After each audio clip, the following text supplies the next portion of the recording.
Pete Buttigieg is only 37 years old, but according to his many, many fans on cable television, he's already gained a remarkable amount of decency and wisdom, much more than you will ever have. The question is, how did St. Pete get so darn good?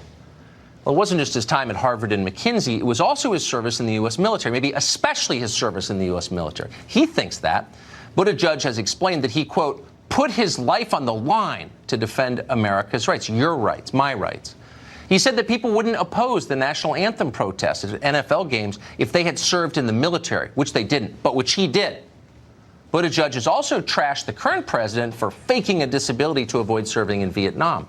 He's called Trump's bone spurs diagnosis, quote, an assault on the honor of this country, end quote, because only bad people avoided the Vietnam draft. That's the Democratic position now, amazingly. Don't tell Joe Biden. He got the same deferments that Trump did. Don't tell Bernie Sanders. He applied for conscientious objector status until he aged out of the draft. But there's a larger question here.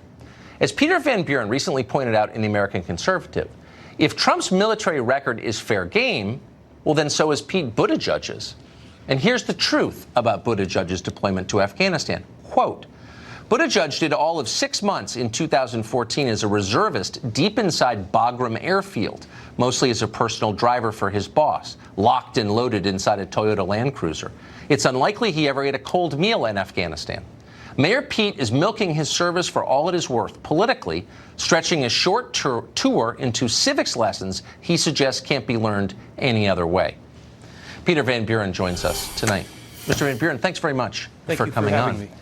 So what you're saying, if the quote from your piece is representative, is that Pete Buttigieg is basically inflating his experience abroad and using it as a moral cudgel to crush his political opponents. Absolutely. He's getting an awful lot of juice out of a very weak squeeze.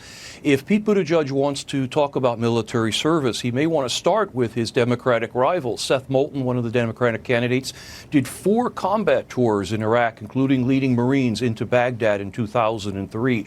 Tulsi Gabbard did 2 military tours, one in Kuwait, another in combat in Iraq, and Buttigieg doesn't seem to equate any moral civics lessons to their service the way he does to his own relatively few months in Afghanistan. Look, no one decries his service. His work was honorable, and we applaud his standing up and taking the oath. But at the same time, to try to attribute some complex knowledge, some wisdom based on a relatively short time in a non-substantive position in Afghanistan is pushing things just a little too far, especially when he turns that cudgel against Donald Trump, while ignoring the fact that Joe Biden, after multiple deferments, the same number of student deferments that Dick Cheney got, that Joe Biden was found 1Y to not go to Vietnam simply because of his teenage asthma.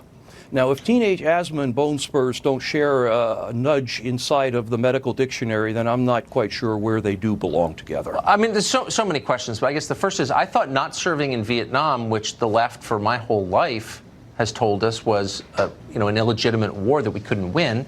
Since when did not serving in Vietnam, like Bill Clinton or Joe Biden, become disqualifying? When did that change? It's very interesting because, as you point out, Bill Clinton made extensive efforts to avoid serving in Vietnam, up to and including possibly trying to renounce his American citizenship at the U.S. Embassy in London.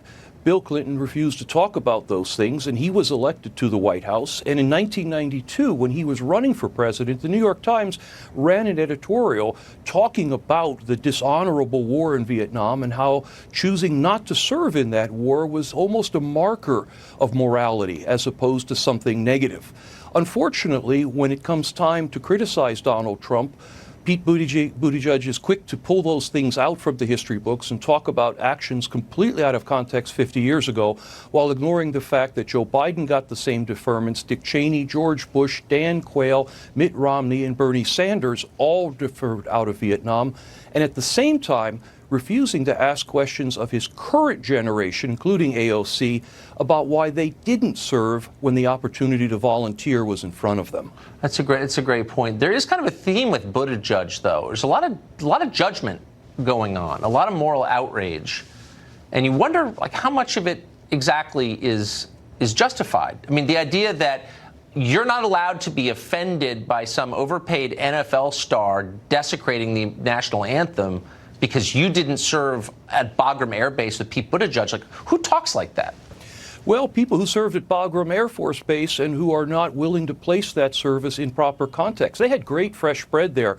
A veteran friend of mine who served in 3 different wars tells me that the fresh bread at Bagram was worth the trip all by itself. So I'm sure we could ask Pete about that.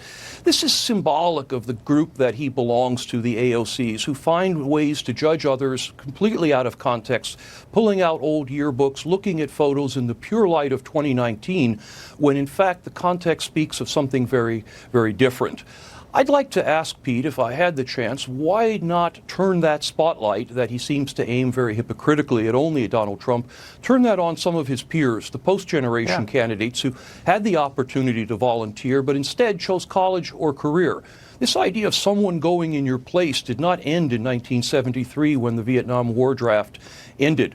When Barack Obama didn't serve, when Cory Booker didn't serve, Kamala Harris, AOC, and any of the others chose not to volunteer, though they did it in a system that was very different than the Vietnam War. Someone else did go in their place. Right. And I'd like to hear Pete ask that question. Yeah, I'd like to hear him justify his time at McKinsey. Speaking of moral crimes. Peter, thank you very much for coming on. Fascinating. My pleasure. Thank you. Well, a guy you never heard of, who apparently supports Trump, allegedly made